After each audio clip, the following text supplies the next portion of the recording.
주식시장에서 평생 써먹을 수 있으면서 시즌마다 최소 2배에서 20배 이상 오르는 종목이 있다면 얼마나 좋을까요? 과거 10배 간 종목이 다시 그 호황기를 만나기는 정말 쉽지 않습니다. 예를 들어서 KMW라는 종목을 보시면은 이 당시 흑자 전환과 함께 5G 이슈에 더불어서 강한 실적을 보였는데요. 그래서 이때 저가 대비해서 고가가 한 10배 이상 올랐습니다. 근데 지금은 보시면 다시 적자로 돌아섰죠. 그래서 이게 다시 10배가 또 가리라는 확신이 드십니까? 모르는 일인 거죠. 여기서 회사가 더 망해버릴 수도 있고요. 하지만 오늘 말씀드릴 내용은 15년 이상 주식시장에서 계속해서 써먹히고 있으면서 매번 2배에서 20배 이상 그 이상의 파급력을 보였고 앞으로도 평생 써먹을 수 있는 것에 대해서 제가 말씀을 드릴까 합니다.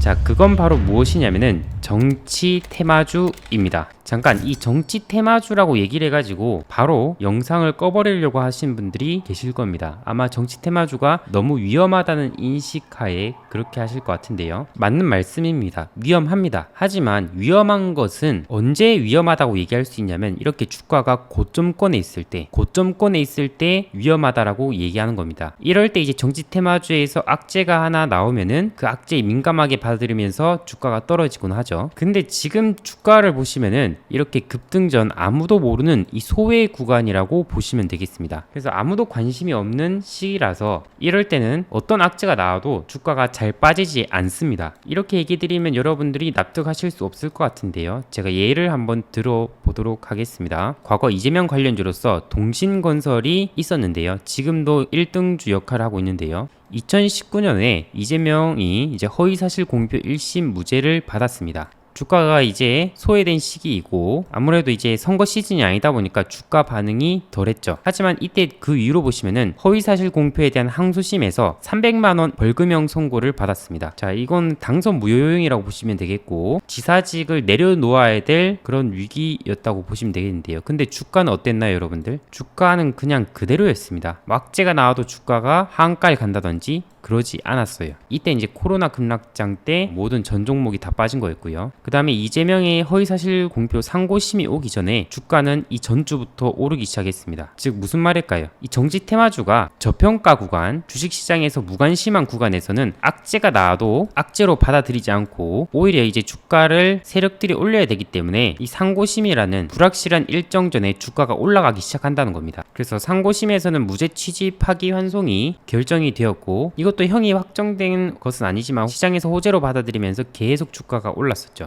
그 다음에 보시면은 오히려 무죄 판결을 받았을 때 주가는 어떻습니까? 조용했죠. 즉 제가 드리고 싶은 말씀은 위험하다라고 얘기하는 구간은 여러분들이 너도 나도 대선 테마주가 핫하다고 얘기하는 그런 시기 때 여러분들이 나도 사볼까 이런 시기 때가 제일 위험한 겁니다. 지금 여러분들 대선 테마주 생각하면 어떤 생각이 드십니까? 아니 그렇게 무관심하고 지금 아무도 관심 안 가지는 거 지금 사가지고 오르겠냐고 이런 생각이 들지 않습니까? 그런 생각이 드는 것에 반대로 하면 돈을 벌 수가 있다는 거예요. 다만 시간이 조금 걸릴 뿐 그 시간만 잘 견디면은 항상 2배에서 20배 이상 올랐던 이력이 있기 때문에 일단 수익을 따놓고 우리가 가는 거죠. 그리고 여러분들이 이 테마주라는 단어에 또 위험하다고 생각할 수 있는데요. 저 또한 이 정치 테마주에 대해서는 오르는 명분이 터무니없다고 생각합니다. 학연이라든지 지연 사실 이런 걸로 주가가 오르기에는 삼성전자가 인공지능에 필요한 반도체를 만들고 그것에 대한 생산량이 늘어서 실적이 늘어서 삼성전자나 SK하이닉스가 주가가 오른다 이러한 명분과는 확연히 다른 가벼운 요소죠. 그래서 어떻게 보면 실체가 없다라고 여러분들이 생각을 하셔도 됩니다. 근데 모든 테마주가 그런 성격이겠지만 정치 테마주에서는 그런 성격이 좀 더 짙다고 보시면 되겠고요. 하지만 우리가 볼 수 있는 거는 이 정치 테마주 중에서도 실적이 좋은 알짜 기업들이 있습니다. 그럼 이런 건 굳이 테마라는 생각을 버리고 오히려 지금처럼 무관심한 구간에서 기업 그 자체를 보고 홀딩을 해 나갈 수 있는 것입니다. 그래서 시세 차익은 우리가 기업의 성장이 나타나면 그것이 이제 시세에 반영돼서 오르면 좋겠지만 그게 아니더라도 정치 테마주로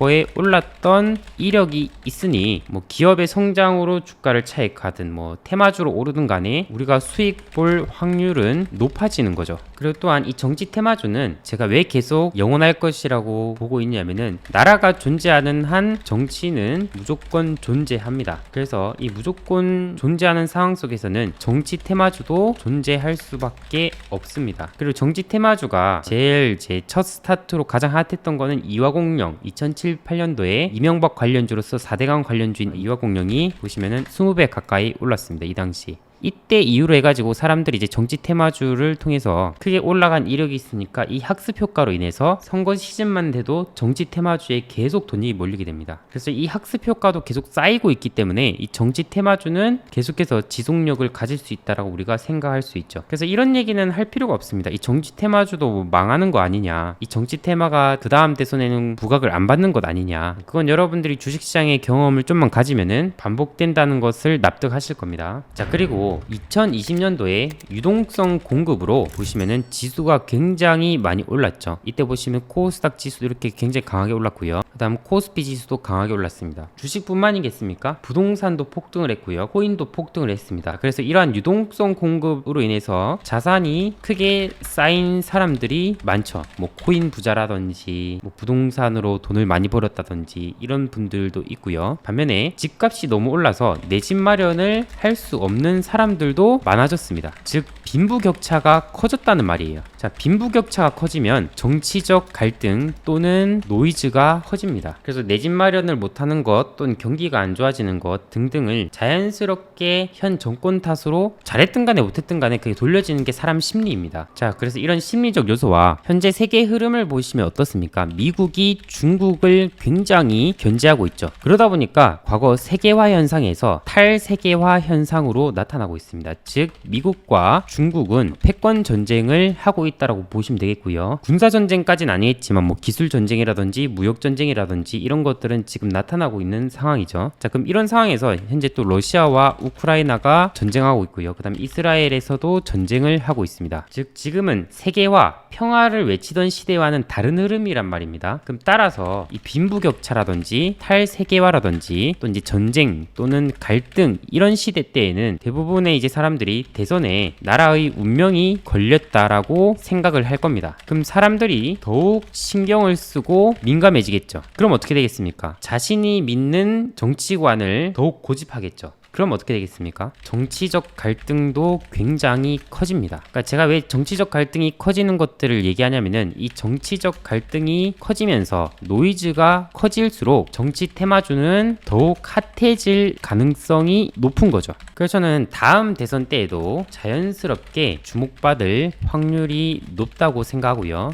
대선뿐만 아니라 지금 2024년에 4월에 총선이 있습니다. 이 총선 시즌 때도 정치 테마주는 또 부각을 받을 수 있는데 이건 좀 뒤에 설명하고요. 자, 그러면 정치 테마주를 볼 때 꿀팁에 대해서 좀 말해달라 라고 말씀을 하신다면은 제가 꿀팁을 좀 알려드리도록 하겠습니다. 자, 첫 번째, 대선이 다가올수록 야당 후보가 주목받는 성향이 큽니다. 물론 이제 지지율 1, 2위 후보가 제일 주목을 받는데 그 중에서도 이 1, 2위 중에 야당 후보 경우에서 좀 더 부각받는 경우들이 있어요. 왜냐면은 현 정권에서 시간이 지날수록 현 정권의 잘한 점과 못한 점이 있을 텐데 이 못한 점에 대해서 불만이 쌓여갑니다. 그러면 다음 대선 때는 이 불만을 해소시켜줄 인물을 요구한단 말이에요. 즉 이런 목소리는 주로 야당에서 나오죠. 그래서 야당 후보가 주목받는 경우들이 더 많습니다. 즉 정치 테마주도 현 정권의 불만을 잠재울 미래의 인물이 주로 주목받는다 이렇게 생각하시면 되고요. 과거 사례를 보시면은 노무현 전 대통령 임기 때에는 차기 대권 후보로 이명박이 주목을 받았죠. 이쪽도 이제 야당이었죠. 이명박이. 그러면 과거 당시에 이화공영이라는 종목을 보시면은 어땠습니까? 이때부터 20배에서 30배 이상 굉장히 강하게 올랐죠. 자, 그리고 이명박 전 대통령 임기 때에는 차기 대권 후보로 박근혜, 그 다음에 문재인이 후보로 있었는데요. 이때 박근혜가 이제 당선이 됐지만 박근혜 관련주로 아가방 컴퍼니가 굉장히 강했고요. 문재인 관련주로는 뭐 바른손 등이 있었습니다. 이때는 둘 다 잘 갔던 것 같습니다. 근데 박근혜 관련주로서 아가방 컴퍼니가 이때 보시면은 저가 대비해가지고 1100% 올랐죠. 그리고 바른손이란 종목을 보시면은 요때 보시면은 이때 한 1000% 올랐죠. 자, 그리고 이제 박근혜 전 대통령 임기 때에는 대권 후보로 문재인이 강했습니다. 이때 DSR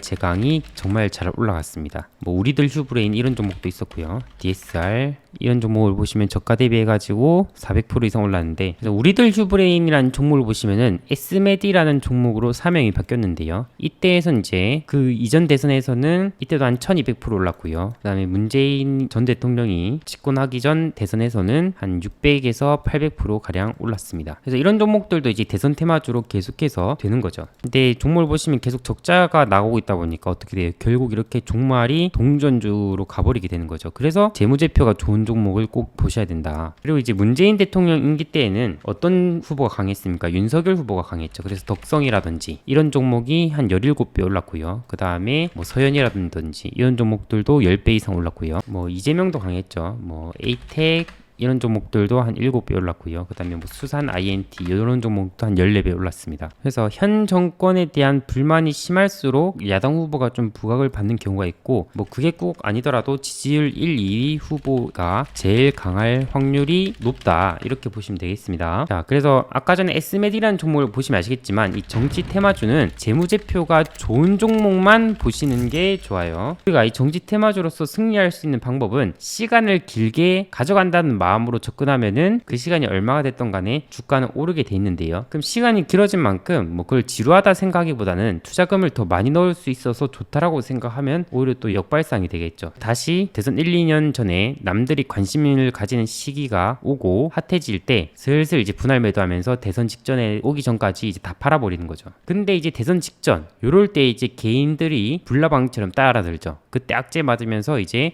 정치 테마주 위험하다, 이런 얘기가 나오는 거고요. 그래서 지금 시기에는 다소 길게 좀 들고 가야 되기 때문에 망하지 않을 기업을 선정하는 게 정말 중요합니다. 그래서 최소한 이제 흑자가 나는지 연속적으로 나는지 부채 비율이 100% 미만인지 이 정도는 여러분들이 아주 기본적으로 체킹을 해야 되고요. 투자금을 여러분들이 더 넣으려면은 기업을 좀 디테일하게 분석을 해야 되겠죠. 자, 그러면 이제 우리가 이 정치 테마주의 꿀팁을 이제 말씀드렸고, 그러면 어떠한 전략으로 정치 테마주를 봐야 되는가, 이것에 대해서 말씀을 드린다면은 일단 첫 번째로 2024년 4월에 총선이 있습니다. 국회의원 선거이면서 이 총선은 여야에서 작은 대선이라고 생각을 하는 겁니다. 그래서 따라서 총선을 앞두고 정치 테마주가 한 차례 오를 수 있어요. 그리고 2027년 3, 4월 때에는 대선이 있을 겁니다. 그러면 대선 1, 2년 전에 정치 테마주들은 또 핫해집니다. 이땐 더욱 핫하겠죠. 우리가 할 수 있는 아이디어는 지금처럼 아무런 관심이 없을 때 조용히 매집하고 1차적으로 총선 때 오르면은 시세 차익 하고요. 재차 주가 떨어질 때 다음 대선의 빅사이클을 보고 이때도 2차 전략으로서 매수를 할 수가 있는 거죠. 근데 이때 오르고 여기서 바로 쳐 올릴 수도 있기 때문에 뭐 종목이 기업이 좋다면은 지금이 아무도 관심 없을 때 사는 게 저는 좋지 않나, 이렇게 생각을 합니다. 정치 테마주 중에서도 보시면은 인맥주와 정책주가 있습니다. 대선이 다가올수록 인맥주에서 정책주로 확장이 됩니다. 이 후보는 이런 정책을 이제 얘기를 한다 등등 얘기들이 나오기 때문에 대선 시즌이 다가올수록 정책주가 관심을 받습니다. 근데 지금은 윤석열 정권의 집권 초기이기 때문에 총선 시즌 때에는 아마 정책주까지 확장하기보다 인맥주가 부각받을 가능성이 높습니다. 그 이후에 총선이 지나고 난 다음에 대선이 다가올수록 정책주도 관심을 받을 겁니다. 우리는 지금은 인맥주를 모아가는 게 좋고요. 그럼 인맥주를 보시면은 사실 같은 학교가 나왔다, 뭐 같은 동문이다, 같은 지역 출신이다, 같은 뭐 고향이다, 이런 얘기 터무니없는 얘기가 너무 많죠. 그럼 여기서 우리가 이 영상에서 이런 이유를 일일이 설명할 필요는 없습니다. 이 영상에서는 여러분들이 과거에 강한 급등을 보였던 인맥주 중에서 지금은 주가가 소외돼 있고 망할 수 있는 기업과 망하지 않을 기업을 구별하는 것을 아는 게 좋겠죠. 자, 먼저 망할 수 있는 기업의 기준은 무엇이냐면은 적자가 심한 종목, 그 다음에 부채가 많은 종목을 피하셔야 됩니다. 일단 이걸 1차적으로 필터링 하셔야 돼요. 그래서 뭐 예로서 뭐 CS라는 종목을 보시면 어때요, 여러분들? 계속해서 적자가 이어오고 있고 순간적으로 2017, 2018년도에 흑자가 나왔지만 회사가 뭐 건실하지 못하죠. 영업이익이 더욱더 적자가 커진 상태이죠. 그럼 이런 종목들 같은 경우에서는 여러분들이 관심을 가지면은 조금 위험할 수가 있겠죠.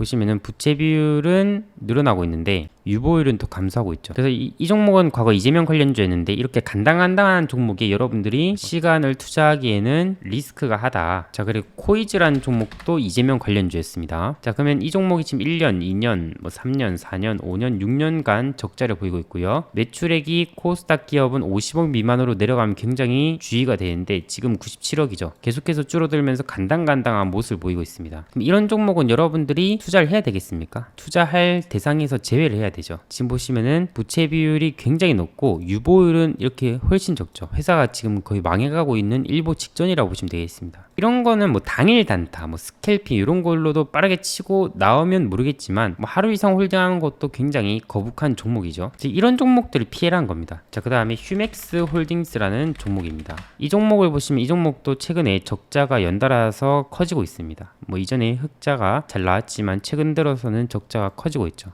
이런 거는 여러분들이 투자하기에는 조금은 주의해야 되는데 뭐 부채 비율 같은 경우에서는 유보율 대비해서 좀 적은 수치는 하겠지만 200% 이상 커진 흐름은 좀 주의가 요망된다 생각이 들고요. 그리고 유동 비율과 당좌 비율 또한 여러분들이 체크를 하시는 게 좋은데요. 유동 비율은 1년 이내 현금화할 수 있는 자산을 1년 이내 갚아야 할 빚으로 나눠봤을 때 그 비율이 높냐 낮냐인데 100% 이상이면은 최소적으로 안정적이다 볼 수 있는데 지금 보시면은 간당간당하죠. 사실 이건 200% 300%가 나야 좀 괜찮다 볼 수 있는데 그런 게 아니죠. 당좌 비율 같은 경우에서도 이건 이제 유동 비율보다 좀 더 엄격하게 당장 현금화할 수 있는 자산을 유동 부채 1년 이내에 갚아야 될 부채로 나누는 건데요. 근데 이것도 지금 간당간당한 좀 상태이긴 합니다. 뭐 이렇게 말하고 오를 수도 있습니다. 하지만 우리가 길게 보는 종목들은 이런 거에 투자를 하고 싶지가 않다. 여기서 보시면 재무 활동으로 인한 현금흐름을 보시면은 차입금의 증가죠. 빛으로 이걸 지금 회사를 메꿔가고 있는 거라고 보시면 되겠습니다. 그리고 과거 이제 아주 차트를 길게 봤을 때 과거에 89,000원 하던 종목이었는데 지금은 뭐 5,000원도 안 되는 종목까지 떨어져 버렸죠. 이런 종목은 여러분들한테 굳이 이걸 시간 투자를 해야 되나라고 이제 말씀을 드리는 겁니다. 그럼 이런 정지 테마주가 거의 보면은 한 70%거든요. 70에서 80%인데 나머지 1, 20% 종목들이 재무제표가 좋아요. 근데 그 재무제표가 좋은 종목들이 오히려 또 대장주 성격을 가지기도 합니다. 자, 한 예로 그러면 경남스틸이라는 종목을 볼게요. 이건 과거에 홍준표 관련주였습니다. 처음에서 12,750원까지 10배 이상 올랐죠. 이 종목의 흐름을 보시면은 계속해서 흑자가 나타나고 있습니다. BPS가 3,837원인데 현재가는 이제 3,040원이죠. 그러니까 기업이 많이 떨어져서 12,750원 하던 대비보다 많이 떨어져서 주당 순 자산 가치보다 주가가 떨어진 상태죠. 뭐 이걸 여러분들한테 사라는 뜻이 아니에요. 이런 종목들이 우리가 관심으로서 체크를 해야 된다는 거예요. 1차적으로만 필터링 해드린 거고 그 뒷부분은 좀 더 디테일하게 분석을 해야 우리가 투자가 가능하죠. 근데 뭐 유동비율이나 당좌 비율은 약간 100% 위에서 머무는 흐름, 이건 약간 조금 디테일하게 좀 뜯어봐야 될 것 같고요. 뭐 부채 비율이나 뭐 유보율은 좀 튼튼한 흐름이죠. 뭐 이런 것들이 이제 1차적으로 봤을 때 필터링이 돼가지고 우리가 이제 좀 더 관심을 이제 둘 수가 있는 거죠. 그리고 과거 이낙연 관련주에선 부국철강이라는 종목이 또 한 차례 움직이기도 했는데요. 이 종목도 보시면은 실적이 나름 잘 나오는 기업입니다. 영업이익이 꾸준하게 한 해에도 흑자가 없이 나타나고 있고요. 그다음에 뭐 유동 비율이나 당좌 비율도 100% 이상의 안정적인 흐름이죠. 뭐 부채액도 거의 없죠. 그리고 이 기업이 포스코의 대리점으로 알고 있습니다. 포스코의 철강 대리점으로 알고 있고요. 그럼 이런 종목이 지금 정치 테마주로 관심을 가지지 않을 때 또 체크를 해놔야 되죠. 그리고 뭐 또 이렇게 안정적인 기업으로는 또 안랩이라는 종목이 있겠죠. 이런 종목은 계속해서 사상 최대 영업이익을 내고 매출을 늘려가고 있습니다. 그래서 안랩이라는 종목을 보시면은 아주 길게 보면은 기업이 우상향을 조금씩 하고 있어요. 이게 기업 가치가 높아져서 그런다고 저는 보이거든요. 그래서 이게 이렇게 주가가 오를 때는 테마 시즌으로 인해서 정치 테마주일 때 안철수 후보가 강세를 보였고요. 이때도 2016년 17년에도 굉장한 강세를 보였죠. 그 다음에 2022년 대선 전에도 보시면 어때요? 강세를 보이죠. 그러면 이렇게 조용한 구간에 사두면 이렇게 툭툭 튀는 거예요. 툭툭. 그럼 이렇게 조용한 구간에서 회사도 좋겠다. 그럼 이런 것들은 여러분들이 관심 종목을 넣어두고 그 다음에 기업을 뜯어볼 준비를 해야 되는 거죠. 자, 이제 어떻게 해야 되는지 여러분들이 맥락이 잡히십니까? 그럼 이제 여러분들이 해야 될 것은 이 야당 후보에 누가 있는지, 그 다음에 여당 후보에 누가 있는지 일단 목록을 해야 되겠죠. 야당 후보에서는 뭐 이재명, 이낙연, 김동연 뭐 이런 인물이 있겠고요. 등등. 그 다음에 여당 후보에서는 뭐 한동훈, 그 다음에 뭐 안철수, 오세훈, 그 다음에 홍준표, 유승민,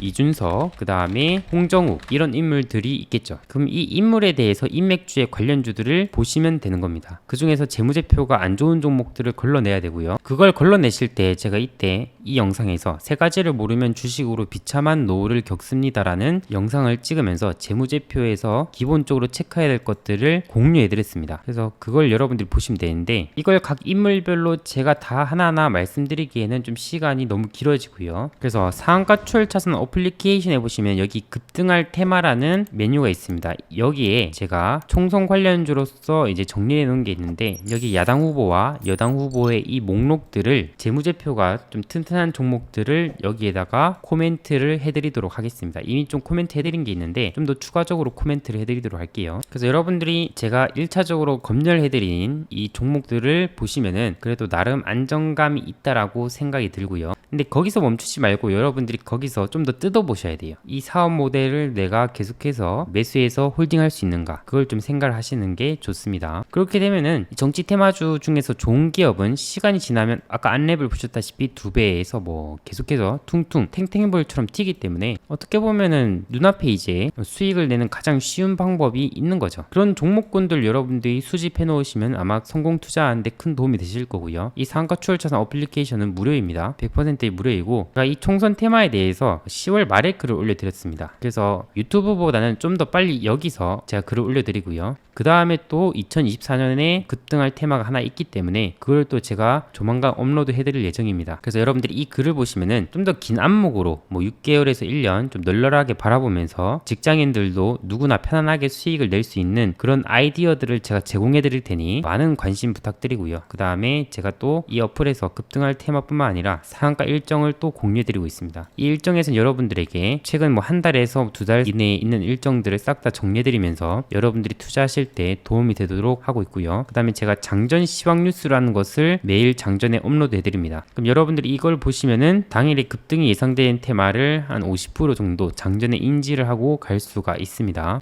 그래서 그날 시장은 좀 어떨지 제가 이렇게 또 중간중간 코멘트도 해드리고 있고요. 어플에서 이걸 여러분들이 활용하시면은 아마 큰 도움이 되지 않을까 싶고, 그럼 제가 이 후보 목록들은 여기 급등할 테마에서 총선 관련주에 제가 코멘트 해드리도록 하겠습니다. 자, 오늘 영상이 도움이 되셨다면 좋아요, 구독, 알림 설정 눌러주시고요. 다음번에도 좋은 영상으로 찾아뵙도록 하겠습니다. 감사합니다.